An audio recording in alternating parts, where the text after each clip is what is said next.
باللہ من الشیطان الرجیم بسم اللہ الرحمن الرحیم فطوعت له نفسه قتل اخیہ فقتلہ فاصبح من الخاسرین، تو اس کے نفس نے اسے بھائی کے قتل کا چاؤ یعنی شوق دلایا، فقتلہ تو اسے قتل کر دیا، فاصبح من الخاسرین تو وہ رہ گیا نقصان میں۔ میں نے کل عرض کیا تھا انسان کے اندر ایک ہوتا ہے نفس لوامہ، اور وہ انسان کو ہمیشہ برائی سے روکنے کی کوشش کرتا ہے، جس کو ہم سادہ لفظوں میں ضمیر کہتے ہیں۔ ضمیر کوشش کرتا ہے نہ کر نہ کر نہ کر نہ کر نہ کر۔ نفس امارہ جو ہے نا وہ اس پر مائل کرتا ہے، کرو کرو کرو کرو۔ نفس لوامہ اس وقت تک زندہ رہتا ہے جب تک انسان برائی کا عادی نہ ہو جائے۔ جب انسان برائی کا عادی ہو جائے پھر جو ہے نفس لوامہ مر جاتا ہے، ضمیر مر جاتا ہے، نفس امارہ جو ہے وہ اس پر غالب آ جاتا ہے۔ اب بھائی نے جب بھائی کو قتل کیا، اس کو قتل کرنے کے بعد یہ انسانیت کی تاریخ کا سب سے پہلا قتل تھا۔ اس سے پہلے نہ کوئی مرا تھا نہ کوئی قتل ہوا تھا۔ آج اگر کوئی فوت ہو جائے تو ہم کیا کرتے ہیں؟ دفنا دیتے ہیں، غسل دیتے ہیں، اگر عام موت ہوئی ہے تو غسل دیتے ہیں، شہید ہو تو اس کو بغیر غسل کے اور بغیر کفن دیے ہی پروٹوکول ہے اس کا، اس کو اسی طرح دفنا دیا جاتا ہے۔ اور یہ دفنانا ہم نے کہاں سے سیکھا؟ ہمیں کتابوں سے ملا، اور جو لوگ کتابیں نہیں پڑھتے انہوں نے لوگوں کو دیکھا کہ یہ اس طرح دفنا رہے ہیں تو ہم نے بھی ان کو ایسے ہی دفنانا ہے۔ یہ انسانیت کی تاریخ کا پہلا قتل ہوا، اس سے پہلے کوئی مرا نہیں۔ تو اب قتل تو کر بیٹھا، اب پریشان ہو گیا کروں کیا؟ برائی تو ہو گئی، اب کروں کیا؟ فبعث اللہ غرابا یبحث فی الارض لیریہ کیف یواری سوءۃ اخیہ، تو اللہ تعالیٰ نے ایک کوے کو بھیجا زمین کرید کر، تاکہ اسے دکھائے کیوں کر اپنے بھائی کی لاش چھپائے، یعنی کیسے چھپائے۔ اللہ اکبر اللہ اکبر۔ روایت یہ ہے کہ جب وہ لاش اٹھا کے پھرنے لگا، انسانی جسم کی نا جی ایک وہ کہہ لیں کہ طبیعت ہے، یہ فطرت ہے، جب تک اس کے اندر روح ہے یہ سڑتا نہیں، چاہے 100 سال کا ہو جائے چاہے 150 سال کا ہو جائے۔ پچھلے جو انسان وہ کتنے ہزار سال عمر کے تھے، آپ نے کتنی مرتبہ سنا ہے کہ نوح علیہ السلام کی عمر کتنی تھی؟ جو تبلیغ کی عمر تھی 950 سال، تبلیغ کی عمر ان کی 950 سال تھی، اور 1000 سال سے زیادہ آپ کی عمر مبارک۔ 1000 سال تک یہ جسم سڑا نہیں، گلا نہیں، انسان کی فطرت ہے، چلتے رہے ایسے ہی۔ لیکن جیسے ہی روح نکل گئی، اب 2 سے 3 دن کا ٹائم ڈیوریشن ہے، یہ اتنے ٹائم تک جو ہے نا جسم وہ ٹھیک رہ سکتا ہے۔ 72 گھنٹے کے بعد انسان کے اندر سے ہی سڑنے کا عمل شروع ہو جاتا ہے، اور وہ سڑنے کا عمل پھر تیز ہوتا ہے۔ پیٹ ہے سب سے پہلے، اس کے اندر سڑنے کا عمل شروع ہوتا ہے۔ آنکھیں ہیں جو نرم نرم ہمارے اعضاء ہیں، یہ سڑنا شروع ہوتے ہیں۔ سڑتے سڑتے 3 مہینے کے اندر یہ پورا جسم ختم ہو جاتا ہے، اس سے زیادہ ہاں اللہ والے ہیں جن کے جسموں کو زمین نہیں کھاتی، یہ ان کا پروٹوکول ہے۔ جیسا کہ سن 1926 کے اندر جب سعودی حکومت نے مسجد حرام کی توسیع کرنے کی جب انہوں نے سلسلہ کیا، تو 17 صحابہ کرام علیہم رضوان کی قبریں بیچ میں آئیں، اور اس میں حضرت کریم آقا جی علیہ الصلوۃ والسلام کے والد گرامی بھی تھے۔ تو انہوں نے کیا کیا، وہ اجسام جسد خاکی جو تھے، ان کے جسم مبارک جب قبریں کھولی گئیں تو بعین ہی اسی حالت میں تھے جس حالت میں وہ دفنائے گئے تھے. ان کے کفن بھی میلے نہیں ہوئے تھے صدیاں گزر جانے کے بعد بھی. میں نے ایک صحابی رسول کی وہ ویڈیو بھی جو ہے نا جی، جب ان کو یہ داعش والوں نے نہیں کیا، جب بمباریاں کی اور مزارات کو اڑایا، اور ان میں صحابی رسول غالباً زہیر بن قیس ہیں، غالباً وہ صحابی رسول کی آپ لکھیں گے نا جی یوٹیوب پہ تو آپ کو وہ نظر آ جائے گا.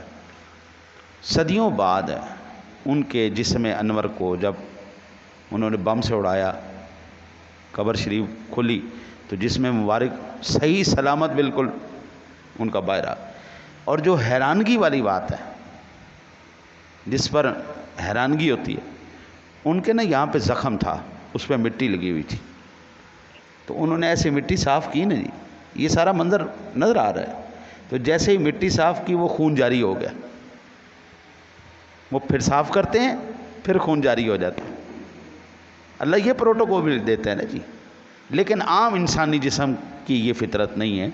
عام انسانی جسم کا میکسیمم 2 دن 3 دن بس، اس کے بعد اندر سے اس کا گلنا سڑنا. اور انسان کو اگر دفنایا نہ جائے تو تعفن اور بدبو اتنی ہو جاتی ہے کہ بندے کا وہاں پہ ٹھہرنا گزرنا عذاب ہو جاتا ہے. یہ کبھی آپ کے آگے لگی ہو نا جی مردار جو آنتڑیاں اٹھاتی ہے مرغیوں کی، یہ گاڑی کبھی آپ کے آگے لگی ہو نا، پھر آپ کو پتہ لگے کیفیت کیا ہوتی ہے. ہاں جی، بندے کا نا جی دماغ اس وقت پھٹنے والا ہو جاتا ہے تعفن کی وجہ سے، بدبو کی وجہ سے. اب وہ لاش اٹھا کے پھر رہا ہے، اب یہ کوشش کر رہا ہے کہ میں کیا کروں. جب سڑنے لگی نا تو رب کریم نے پھر کوا بھیجا. 2 کوے آئے، آپس میں انہوں نے لڑائی کی. ایک کوا بھی بڑی سیانی ہے، بڑی سیانی ہے. میرے نا جی وہ میں مسجد قادریہ وہاں پہ میں نے 16 سال خدمت کی ہے. وہ نا علاقہ بڑا گرین علاقہ تھا. ہمارے مسجد کے اطراف میں واسا کا دفتر تھا، اور انہوں نے سارا درخت وغیرہ اور سارے اس طرح کے پودے وغیرہ لگائے ہوئے تھے، اور لائٹوں کے کھمبے بھی تھے. کوے وہاں پہ بھی آتے، کوے بھی اور پرندے بھی آتے تھے. ہم کوے کی ایک عادت دیکھتے، یہ میں نے خود مشاہدہ کیا ہوا ہے. وہ باہر سے کوئی بوٹی اٹھا کے لے آتا تھا یا جو بھی چیز چونچ میں لے آ کے نا جی، وہ ایک سوراخ تھا پائپ کا، اس کے اندر رکھ دیتا تھا. رکھنے کے بعد یا تو وہ کوئی پتھر آگے لگا دیتا تھا یا کوئی ایسی چیز لگا دیتا تھا جس سے اس کا وہ کھانا جو ہے نا وہ چھپ جاتا تھا. پھر جب اس کو کھانا نہیں ملتا تھا، ضرورت پڑتی تھی، وہ دوبارہ آ کے وہاں سے اسی پائپ سے نکال کے وہ اپنا کھانا کھایا کرتا. ہم روٹیاں ڈالتے تھے نا، تو روٹی جب سوکھ جاتی تھی نا تو وہ روٹی کو اٹھا کے پانی میں پہلے نرم کرتا تھا. نرم جب ہو جاتی تھی، بار بار وہ بیچ میں ڈبو کے جب نرم ہو جاتی تھی پھر وہ کھاتا. یہ کوے آئے، انہوں نے آپس میں لڑائی کی. ایک کوے نے دوسرے کوے کو مار دیا. یہ جو قرآن ذکر کر رہا ہے فبعث اللہ غرابا یبحث فی الارض لیریہ کیف یواری سوءۃ اخیہ. تو وہ آپس میں لڑے، ایک کوے نے دوسرے کوے کو مار دیا. جب دوسرا مر گیا، جس نے مارا تھا وہ اپنی چونچ سے اور پنجوں سے اس نے زمین کو ریدی، قبر بنائی، اس کے اندر کوے کو رکھا اور اپنی چونچ سے اور پنجوں سے اس نے اوپر مٹی ڈال دی. اب قرآن کہتا ہے قال یا ویلتا اعجزت ان اکون مثل هذا الغراب فواری سوءۃ اخی. قرآن کہتا ہے بولا کہ ہائے خرابی ہے، میں اس کوے جیسا بھی نہ ہو سکا کہ میں اپنے بھائی کی لاش چھپاتا تو پچھتاتا رہ گیا. ہاں جی، وہ اب جناب پریشان ہوتا رہا کہ یہ تفسیر مدارک والے نے، جلالین وغیرہ جو عمومی تفاسیر ہیں ان کے اندر یہ مسئلہ اسی طرح انہوں نے کہ قابیل کو معلوم ہوا کہ مردے کی لاش کو دفن کس طرح کرنا ہے. تو یوں کہہ لیں کہ سب سے پہلے انسان نے، قاتل نے جب اپنے مقتول کو چھپانا چاہا تو اس نے کوے سے سیکھا کہ کیسے انسان کو دفناتے ہیں. فَأَصْبَحَ مِنَ النَّادِمِينَ، تو پچھتاتا رہ گیا. اب یہاں پر ہم بات کرتے ہیں اس کو ختم. اب یہاں سے جو ہمیں سبق ملتے ہیں اس آیہ مبارکہ سے جو قرآن پاک نے اس حصے کو نمایاں کیا ہے، اس میں پہلا سبق یہ ملتا ہے کہ جو اللہ سے نہیں ڈرتا نا جی، وہ پھر پوری دنیا سے ڈرتا رہتا ہے۔ پہلا سبق اس سے یہ ملا۔ دوسرا سبق یہ ملا، جو اللہ کے حکم اور ضمیر کی آواز کی پرواہ نہیں کرتے، وہ پھر کووں سے اس الہام حاصل کرتے ہیں، اور جرم کرنے کے بعد ندامت کی بجائے، اب یہ جو وہ ہے نا جی کہ وہ پچھتاتا رہ گیا، فَأَصْبَحَ مِنَ النَّادِمِينَ، یہ پچھتاوا گناہ کے کرنے کا نہیں تھا، یہ پچھتاوا جو تھا یہ گناہ کے کرنے کا پچھتاوا نہیں تھا، یہ پچھتاوا اس لیے تھا کہ میں چھپا کیوں نہیں سکا اپنے گناہ کو۔ مجرم ہمیشہ اپنے گناہ کرنے کے بعد اس کو چھپائے گا، یہ مجرم کی فطرت ہے، اور جو جتنا زیادہ سیانہ مجرم ہوگا وہ اتنے ہی زیادہ اپنے تمام ثبوتوں کو مٹاتا چلا جائے گا۔ ایک قاتل کی کوشش یہ ہوگی کہ جو میں نے قتل کیا ہے، نہ آلہ قتل برآمد ہو نہ مقتول برآمد ہو، مقتول کو بھی غائب کر دیں۔ یہ نا جی اللہ آپ کی خیر کرے، تقریباً 2017 16 یا 17 کی بات ہے،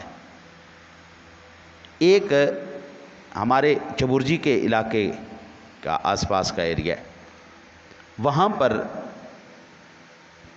یہ خفیہ ایجنسی کو پتہ چلا کہ یہ لوگ جو ہیں لوگوں کو قتل کر کے یہاں پہ غائب کر دیتے ہیں۔ لوگ یہاں پہ جاتے ہیں، اندر تو جاتے ہیں لیکن واپس نہیں آتے۔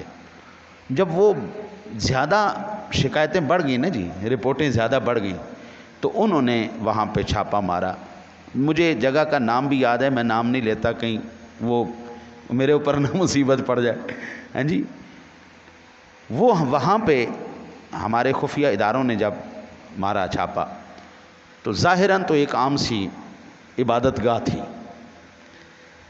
لیکن امام صاحب کے مصلے کے نیچے سے سیڑھیاں جا رہی تھیں، 137 فٹ نیچے انہوں نے کیمیکل کا کنواں بنایا ہوا تھا، 150 فٹ نیچے جا کے، بالکل نیچے جا کے انہوں نے وہاں پہ پورا انہوں نے ٹریننگ سینٹر بنایا ہوا تھا، اور یہ بڑی خبر اس وقت بڑی عام ہوئی تھی۔ کئی 100 بندے انہوں نے اس کیمیکل کے کنویں میں پھینکے، بندے کی ہڈیاں گوشت تک گل سڑ گئے، ان کا بھی پتہ نہیں چلا۔ اب یہ اگر خفیہ ادارے ہمارے تحقیق نہ کرتے، اس جرم تک نہ پہنچتے، ان مجرموں کو نہ پکڑتے، تو ثبوت تو ختم ہو گیا تھا نا جی، بندے ہی نہیں تھے، کس پر الزام لگاتے۔ لیکن الحمدللہ ہمارے پاکستان کے ادارے ہیں جی، دنیا کی سب سے پہلے نمبر پر ہماری انٹیلیجنس ہے، جو پتہ لگا لیتی ہے مجرم کہاں چھپا ہوا ہے۔ تو آپ اندازہ کریں کہ اندر انہوں نے کنواں نیچے جا کے انہوں نے کنویں بنائے ہوئے تھے، کنویں بنا کے بندے مار کے اسی میں پھینک دیتے تھے۔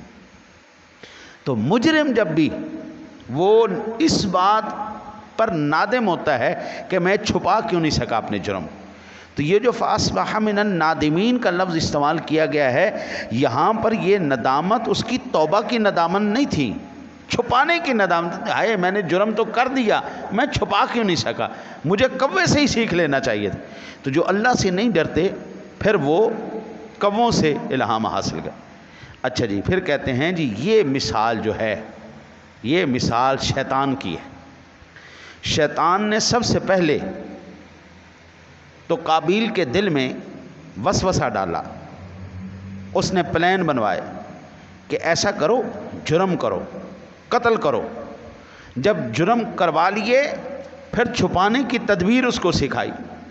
شیطان بھی اولاد آدم کو گمراہ کرنے کی جو شیطان نے قرآن میں قسم کھائی ہوئی ہے، وہ اس کو ایسی وادیوں کے اندر گھماتا ہے، ایسا گھماتا ہے کہ وہ کہتا ہے جناب آپ بے فکر رہیں، آپ جرم کریں، میں آپ کے ساتھ ہوں، کوئی بندہ آپ تک نہیں رسائی حاصل کر سکتا۔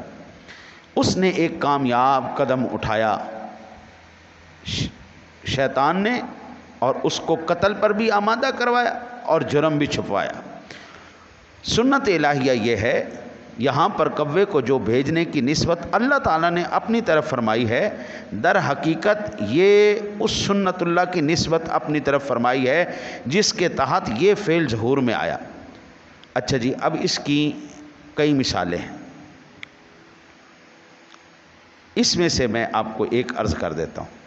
سورہ زخرف میں اللہ تعالیٰ نے اپنی اس سنت کی طرف ان الفاظ کے ساتھ ارشاد فرمایا ہے، وَمَن يَعْشُ عَن ذِكْرِ الرَّحْمَٰنِ نُقَيِّضْ لَهُ شَيْطَانًا فَهُوَ لَهُ قَرِينٌ، اور جو خدائے رحمان کے ذکر سے غافل ہو جاتا ہے ہم اس کے لیے ایک شیطان مقرر کر دیتے ہیں جو اس کا شب و روز ساتھی بن جاتا ہے۔ جو اللہ کی بات نہیں نہ مانتا، شیطان اس کے ساتھ لگ جاتا ہے۔ شاباش میرا بچیا، میں تیرا یار، آؤ میں آپ کو پلان بناتا ہوں، کیسے کیسے چوری کے، ڈکیتی کے اور ایسی ایسی وارداتیں ہوتی ہیں کہ رات کو مجھے ایک بندے نے لنک سینڈ کیا اور اس نے یہ سوشل میڈیا پہ وائرل بھی کیا ہے کہ فون کال کے ذریعے اس کے پورا بینک اکاؤنٹ ہی خالی کر دیا۔ فون کال، یہ چیز کیش کا، یہ ایزی پیسے کا سکینڈل تو اننے واہ ہی ہوا ہے نا جی، یہ تو اننے واہ، کئی سکیموں کے نام پر جیتو پاکستان تو فلانا پاکستان، تواڈی مجھے فون آیا، وہ کہتے جی تواڈی ایک موٹر سائیکل نکلی، 10 تولے سونا نکلے تو 10 لاکھ روپیہ لکھے۔ میں کہ یار تو انج کر، 10 لاکھ بھی تو لے لے، سونا بھی لے لے، موٹر سائیکل میں نے بھیج دے۔ کہتا جی نہیں 10,000 روپیہ آپ پہلے جمع کروائیں۔ میں کہا میں تینوں 10 لاکھ روپیہ دے رہا، 10 تولے سونا دے رہا تینوں، تو جڑا نا جی حالی بھی راضی نہیں، تو حالی بھی 10,000 مانگ رہے ہیں۔ نہیں جی یہ ہمارا پروسیجر ہے جی۔ میں کہا پتر جا کسی اور نو بیوقوف بنائی، سر نہ بنا، ہاں جی۔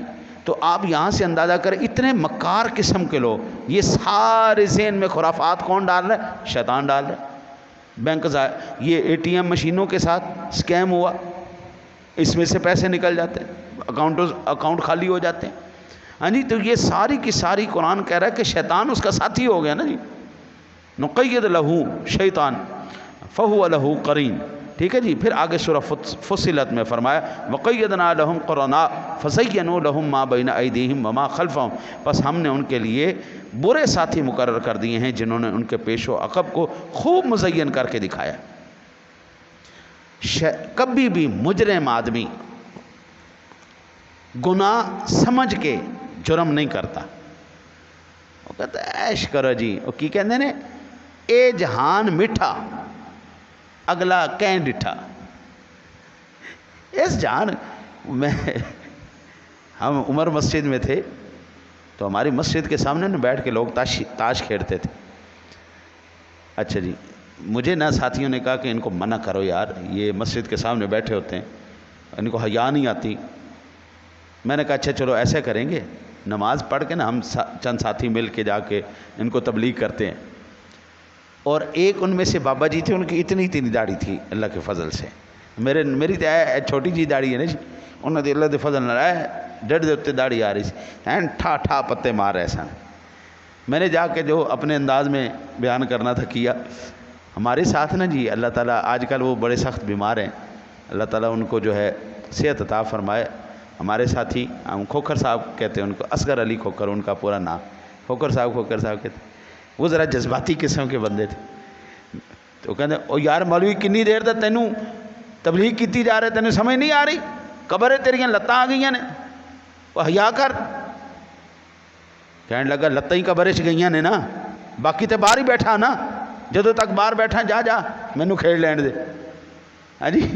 تو یہ شیطان نے ان کو دیکھو نا جی کیسا مزین کر کے بتایا۔ اور پھر میں نے ان سے کہا کہ یہ حضرت جی یہ جو آپ کام کر رہے ہیں نا یہ جوئے کی تعریف میں آتا ہے۔ کہتے جی یہ کیڑا جوا آ گیا، ہوں مولویوں نے اپنی شریعت بنا لی ہے، اسی چاہ ایک دوسرے نال چاہ پینے ہیں۔ میں نے کہا چاہ کون پلاتا ہے؟ کہتا جی جیڑا ہاردا ہے۔ میں نے کہا حضور یہ جوا ہے، مالی اجارہ، جرمانہ آپ ڈال رہے ہیں پیسے کا، یہ تو جائز ہی نہیں۔ ہاں جو پارٹی جیتے وہ کھلائے وہ پلائے، یہ جوئے میں نہیں آئے گا۔ کہتے لے کی گل، ایک جیتی ہے بھی اسی پھر کھوائیے بھی اسی، یہ نہیں ہوتا۔ تو یہ جو شیطان ہے نا، شیطان یہ ان کو مزین کر دیتا ہے ان کے گناہوں کو. گاڑیاں ہوں گے، بنگلے ہوں گے، یہ چیزیں ہوں گی، بلے بلے کمال ہو گیا. ہاں جی، یہ مزین کر دیتا ہے. کبھی بھی کسی بندے نے جرم گناہ سمجھ کے نہیں کیا. ہمیشہ کہتے جی ساڈا حق ہے، ساڈی عقل، ساڈا علم، ساڈی چیزاں. یہ شیطان نے مزین کر دیا ہے. اس واقعے کو بیان کرنے کا مقصد یہ ہے کہ کہیں تم بھی شیطان کے چنگل میں اس طرح نہ پھنس جانا کہ بعد میں سوائے پچھتاوے کے تمہارے کچھ بھی ہاتھ نہ لگے. یہ حضور کی امت کا خاصہ ہے. گناہ پر ندامت ہو جائے اس بندے کو، اللہ سے توبہ مانگے، اللہ اس کو توبہ عطا فرما دیتا ہے. اللہ سے دعا ہے اللہ آپ کو مجھے عمل کی توفیق عطا فرمائے. اللہم